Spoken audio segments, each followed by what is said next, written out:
Vamos começar com os nossos mitos ou verdades. Quando a gente fala de colesterol, a definição de colesterol, doutor Bruno? Colesterol é uma gordura e ela é transportada no sangue através das proteínas que são chamadas as lipoproteínas.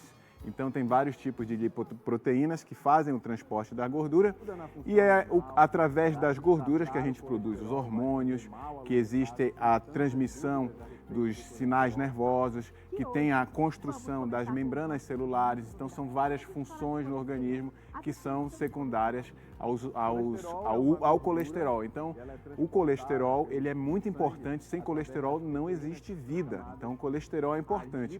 Agora é interessante a gente conhecer os tipos de colesterol, as lipoproteínas que carregam esse colesterol e os riscos em cima da desorganização dessa arquitetura do colesterol no organismo. Tá certo. Começamos então com o primeiro na tela. Mito ou verdade? Olha lá! Colesterol alto sempre faz mal. Será que isso é verdade, doutor Bruno? É mito, mas muito cuidado, tá? Porque não é só sobre o valor do colesterol, é sobre o ambiente, o corpo, os fatores de risco, a genética, aonde esse colesterol está inserido. Então, a depender desses valores, desses elementos, um colesterol pode ser alto para uma pessoa e pode ser extremamente normal para outra pessoa. Um colesterol ele pode ser alto risco e trazer consequências graves para uma pessoa e pode simplesmente ser baixo risco ou não ter risco para outra pessoa. Depende todo de um cenário. Então, colesterol, valor isolado, ele não te informa nada. Tem os bastidores em cima desse.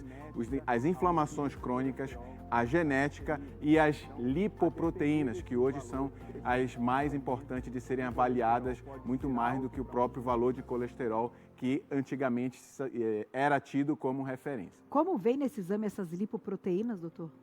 Então, as lipoproteínas, apolipoproteína A, apolipoproteína B, lipoproteína B, enfim, essas lipoproteínas, elas atuam como se fossem os carreadores do colesterol.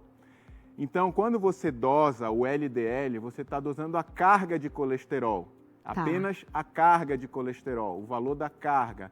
Agora, quem está conduzindo, digamos, o caminhão que está conduzindo essa carga, ele pode ser um caminhão suicida ou ele pode ser um caminhão dirigido por alguém que fez todas as aulas de autoescola, de caminhão, enfim, é uma analogia para entender.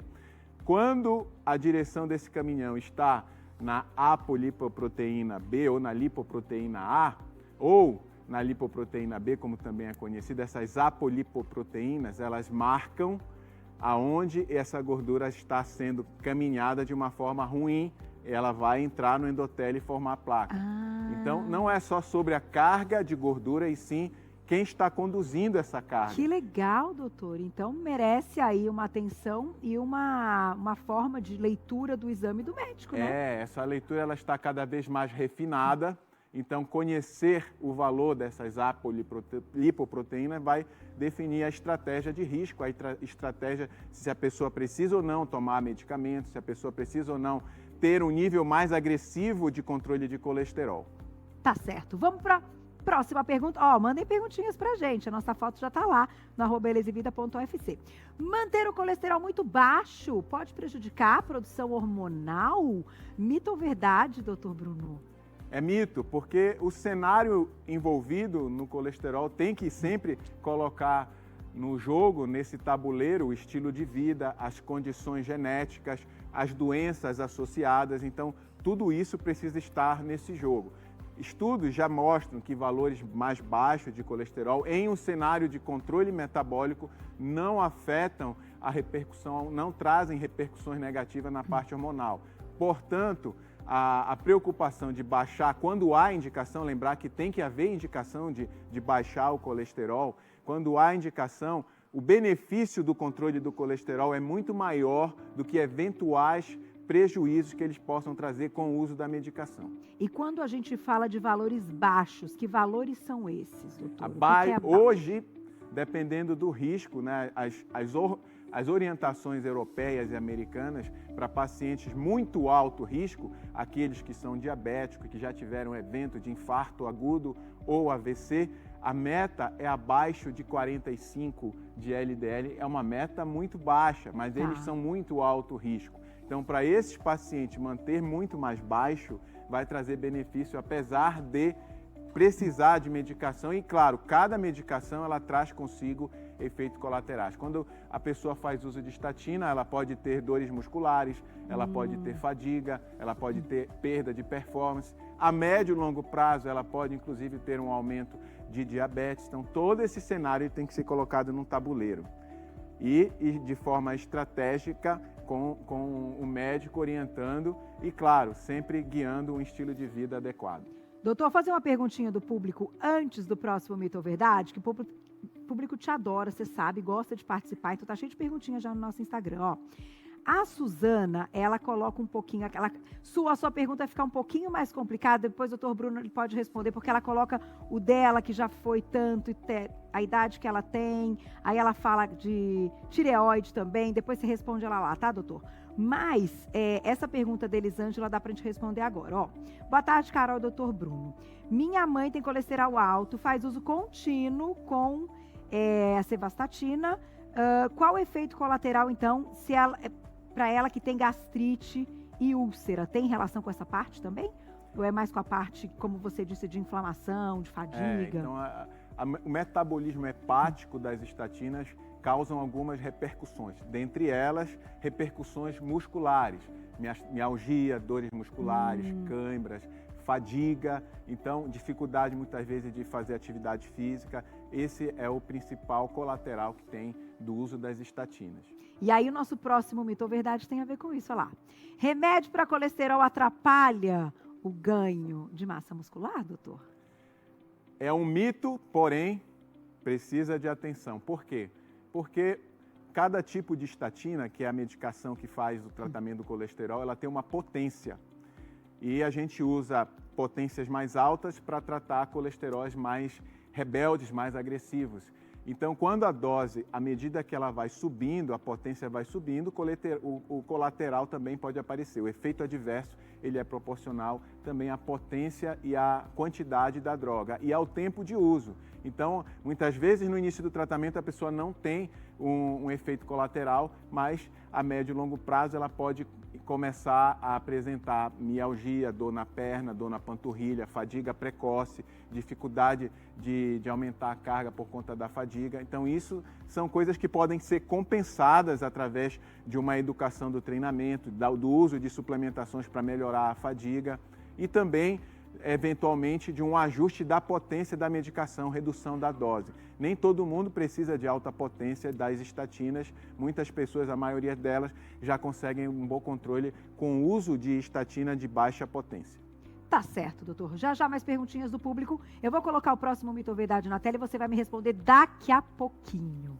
Mito ou verdade? Vamos para o próximo. Remédio para colesterol, será que pode causar diabetes?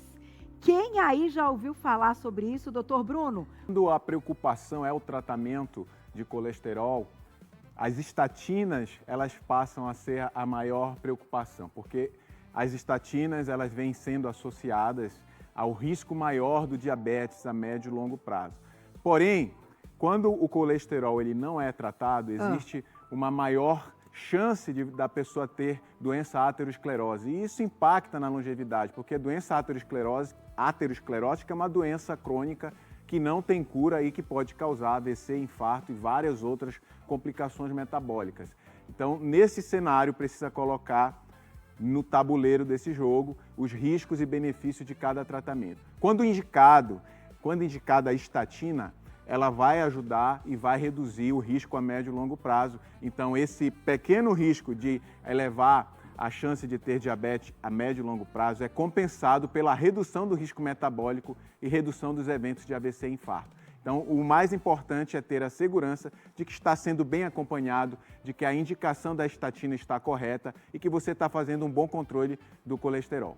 Tá certo. Então, isso é uma avaliação com o médico ali naquele momento, de forma individualizada, certo, doutor Bruno? Não pode pegar informação de internet que as estatinas sempre fazem mal, que tratar com estatina vai causar diabetes, porque você pode ter um grande prejuízo lá na frente. Tá certo. Na tela, próximo mito ou verdade, olha lá.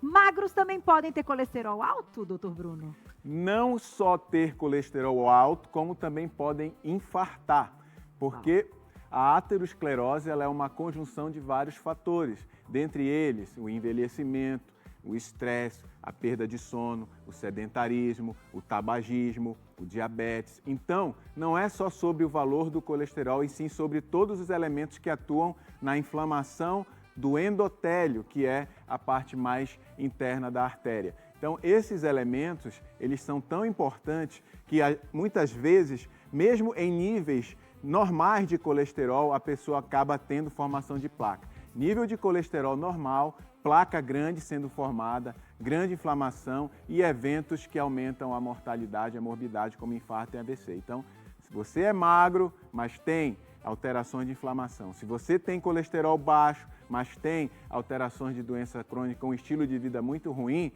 muito cuidado. Passe sempre em uma avaliação médica com cardiologista para poder sinalizar o real risco que a sua saúde corre. Tá certo. E para fechar, doutor, essa daqui é a pergunta de milhões. Existe infarto com colesterol normal, mito ou verdade? Existe, e é uma grande preocupação por ser uma doença silenciosa. Então, a aterosclerose, ela não dá muitas vezes sintomas, ela vai progredindo de forma paulatina e as principais placas que rompem, que causam AVC infarto, são as menores. Então, muitas vezes a pessoa não tem nenhuma repercussão sistêmica de baixo fluxo cerebral, de angina, e ela tem um primeiro evento, ou um AVC ou um infarto. Então, é importante fazer exames complementares para poder chegar ao diagnóstico precoce. Se a pessoa tem fatores de risco, fatores genéticos, fatores ambientais de estilo de vida, consultar um cardiologista, um médico clínico para fazer essa triagem e chegar na condição de diagnóstico precoce. O Doppler de carótida, que é feito de forma até ambulatorial, eu faço sempre no meu consultório o Doppler de carótida, já é uma forma de avaliar presença de doença incipiente, doença em estágio inicial, antes e começar o tratamento antes dela ter maior repercussão.